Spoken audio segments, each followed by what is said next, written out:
Hello hall, இன்னைக்கு நாம வெறும் 5 இன்கிரியன்ஸ் வச்சு செய்யக்கூடிய ஒரு சூப்பரான வெங்காய சட்னியை தான் பார்க்க போறோம். இது எங்க அம்மாவோட ஸ்பெஷல் ரெசிபி. இந்த சட்னியை எங்க அம்மா அரைச்சாங்கன்னா 4-5 தோசை எக்ஸ்ட்ராவா உள்ள போகும்.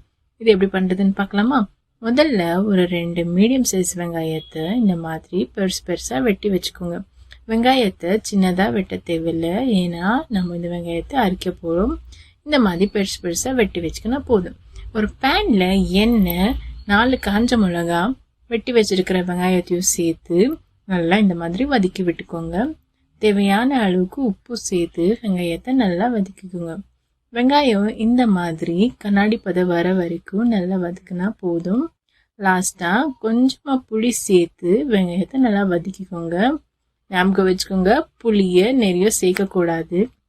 இப்போ வதக்கி வச்சிருக்கிற வெங்காயத்தை ஒரு மிக்சர் ஜாருக்கு சேர்த்து நல்லா இந்த மாதிரி அரைச்சி வச்சுக்கோங்க. அவ்வளோதான், வெங்காய சட்னி ரெடி.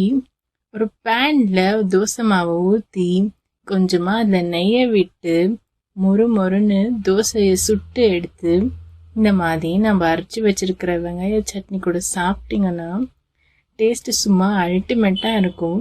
இந்த ரெசிபியை நீங்கள் கண்டிப்பாக ட்ரை பண்ணி பாருங்கள், உங்கள் எல்லாருக்கும் ரொம்ப பிடிக்கும். ட்ரை பண்ணி கமெண்ட்ஸில் எப்படி இருக்குதுன்னு ஷேர் பண்ணுங்கள். அண்ட் மறக்காமல் நம்ம பேஜை ஃபாலோ பண்ணிக்கோங்க.